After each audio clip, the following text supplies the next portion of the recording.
Welcome back to D&D Taste and Talks. വഴുതനങ്ങ ഉപയോഗിച്ചിട്ടുള്ളൊരു കറിയാണ് ഇന്ന് ഞാൻ നിങ്ങളെ പരിചയപ്പെടുത്തുന്നത്. വളരെ സ്വാദിഷ്ടമായതും എന്നാൽ വളരെ പെട്ടെന്ന് തയ്യാറാക്കാൻ പറ്റുന്നതുമായിട്ടുള്ള ഒന്നാണ്. തീർച്ചയായിട്ടും വീഡിയോ കാണുക. വീഡിയോ കണ്ട് ഇഷ്ടമായ ലൈക്ക് ചെയ്യാനും ഷെയർ ചെയ്യാനും മറക്കരുത്. അതുപോലെ തന്നെ നമ്മുടെ ചാനൽ നിങ്ങൾ ഇതുവരെ സബ്സ്ക്രൈബ് ചെയ്തിട്ടില്ല എന്നുണ്ടെങ്കിൽ പ്ലീസ് സബ്സ്ക്രൈബ് മൈ ചാനൽ.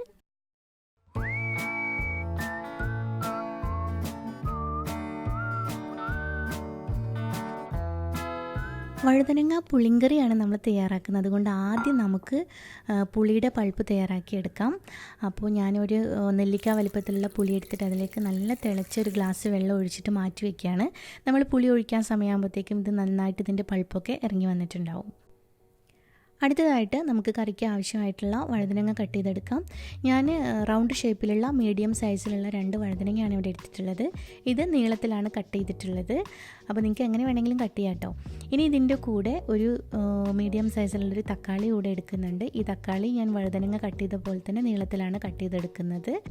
ഇനി നമുക്ക് ഒരു മൺചട്ടി അടുപ്പിൽ വെച്ച് ചൂടാക്കിയതിന് ശേഷം അതിലേക്ക് കുറച്ച് വെളിച്ചെണ്ണ ഒഴിച്ചു കൊടുക്കാം. വെളിച്ചെണ്ണയാണ് ഈ കറിയുടെ സ്വാദ് കൂട്ടുന്നത്. എണ്ണ ചൂടാകുമ്പോൾ അതിലേക്ക് കടുകിട്ട് പൊട്ടിക്കുക.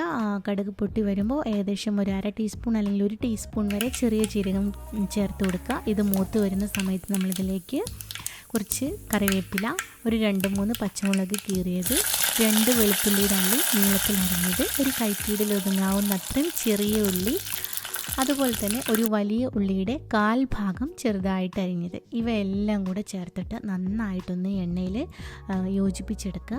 ഇതൊന്ന് വഴന്നു വരുന്ന സമയത്ത് നമ്മളിതിലേക്ക് നീളത്തിലരിഞ്ഞ ഒരു മീഡിയം സൈസ് തക്കാളി ഇട്ട് കൊടുക്കുകയാണ്. ഈ തക്കാളി ഇട്ടതിന് ശേഷം നന്നായിട്ടൊന്ന് ഉടച്ച് യോജിപ്പിച്ച് കൊടുക്കുക. ഇത് ഏകദേശം ഒരു വേവായി വരുന്ന സമയത്ത് ഇതിലേക്ക് നമുക്ക് പൊടികൾ ചേർത്ത് കൊടുക്കാം. ഒരു 1/4 ടീസ്പൂൺ അല്ലെങ്കിൽ 1/2 ടീസ്പൂൺ മഞ്ഞൾപ്പൊടി, 1 അല്ലെങ്കിൽ 1.5 ടേബിൾ സ്പൂൺ കാശ്മീരി മുളക് പൊടി. കാശ്മീരി മുളക് പൊടി ഞാൻ ചേർക്കുന്നത് നല്ല കളർ കിട്ടാൻ വേണ്ടിയിട്ടാണ് കറിക്ക്. നിങ്ങളെടുത്ത് സാധാ മുളക് പൊടിയാണെന്നുണ്ടെങ്കിൽ കുഴപ്പമില്ല കേട്ടോ, അത് ഉപയോഗിച്ചാലും മതി.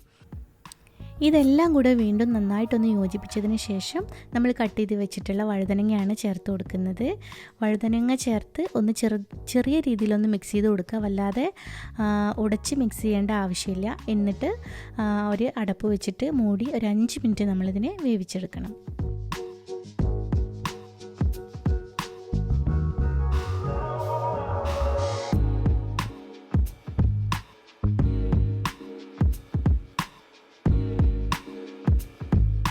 അഞ്ച് മിനിറ്റിന് ശേഷം ഇത് ഓപ്പൺ ചെയ്ത് നമ്മളിതിലേക്ക് നേരത്തെ തയ്യാറാക്കി വെച്ചിട്ടുള്ള പുളിവെള്ളം ഒഴിച്ചു കൊടുക്കുക. പുളിവെള്ളം ഒഴിച്ചു കൊടുക്കുമ്പോൾ ആദ്യം പകുതി ഒഴിച്ചു കൊടുത്ത് പിന്നീട് ടേസ്റ്റ് നോക്കിയതിന് ശേഷം വേണം എന്നുണ്ടെങ്കിൽ മാത്രം ബാക്കിയും കൂടെ നമ്മൾ ചേർത്ത് കൊടുക്കുക. ഈ സമയത്ത് നിങ്ങൾക്കിതിൽ വെള്ളം ഇല്ല എന്ന് തോന്നുകയാണ് എന്നുണ്ടെങ്കിൽ ഒരു 1/4 ഗ്ലാസ് അല്ലെങ്കിൽ 1/2 ഗ്ലാസ് എത്രയാണോ ആവശ്യമുള്ള അത്രയും നല്ല തിളച്ച ചൂടുവെള്ളം ഇതിലേക്ക് ചേർത്ത് കൊടുത്താൽ മതി. ഇനി വീണ്ടും നമ്മളിതിനെ അടച്ച് വെച്ച് ഒരു 5 മിനിറ്റും കൂടെ വേവിച്ചെടുക്കുകയാണ് ചെയ്യുന്നത്. അങ്ങനെ ഈസി ടേസ്റ്റി ആയിട്ടുള്ള നമ്മുടെ വഴുതനങ്ങ പുളിങ്കറി ഇതവിടെ തയ്യാറായിട്ടുണ്ട്. കണ്ടില്ലേ, കഷ്ണങ്ങളൊന്നും ഒട്ടും ഒടിഞ്ഞു പോയിട്ടില്ല. നല്ല ടേസ്റ്റുള്ള കറിയാണ്. ഇനി ഇതിലേക്ക് അവസാനമായിട്ട് ഞാൻ കുറച്ച് മല്ലിയില ചേർത്ത് കൊടുക്കുകയാണ്. മല്ലിയില ഈ കറിക്ക് നല്ലൊരു ഫ്ലേവർ തരും. ഇനി ഈ സമയത്ത് നിങ്ങൾക്ക് ഉപ്പ് നോക്കിയതിന് ശേഷം വേണമെന്നുണ്ടെങ്കിൽ ആഡ് ചെയ്ത് കൊടുത്ത് ടേസ്റ്റൊക്കെ ക്രമീകരിച്ച് കൊടുക്കുക. നന്നായിട്ട് തിളച്ച് വരുന്നുണ്ട്. അപ്പോൾ ഇതുപോലെ ഒരു 1/2 മിനിറ്റ് വെച്ചതിന് ശേഷം നമുക്കത് വാങ്ങി വയ്ക്കാം.